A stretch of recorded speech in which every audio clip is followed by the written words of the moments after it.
ആദിയിൽ ദൈവം ആകാശവും ഭൂമിയും സൃഷ്ടിച്ചു. തുടർന്ന് ദൈവം അരുൾ ചെയ്തു, വെളിച്ചമുണ്ടാകട്ടെ. ജലത്തിൽ നിന്നും ജലജീവികളും ജലജന്തുക്കളും പുറപ്പെടട്ടെ. ഭൂമി എല്ലാത്തരം ഹരിതസസ്യങ്ങളും ധാന്യച്ചെടികളും വൃക്ഷങ്ങളും മുളപ്പിക്കട്ടെ. എല്ലാത്തരം ജീവജാലങ്ങളെയും, കന്നുകാലികൾ, കാട്ടുമൃഗങ്ങൾ, ഇഴജന്തുക്കൾ എന്നിവയെ പുറപ്പെടുവിക്കട്ടെ. പക്ഷികൾ ആകാശവിധാനത്തിൽ പറക്കട്ടെ.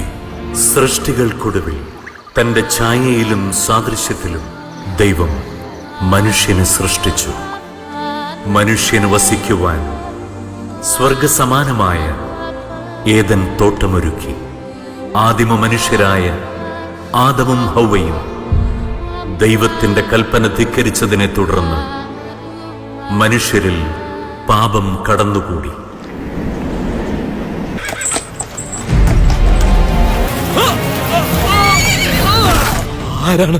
ആരാണ് നീ പീഡിപ്പിക്കുന്ന നസ്രായനായ യേശുവാണ് ഞാൻ. അല്ല, അല്ല.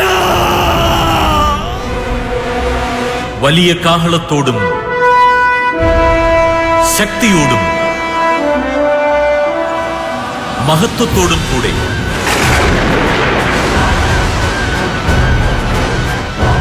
മനുഷ്യപുത്രൻ വാനമേഘങ്ങളിൽ വരും.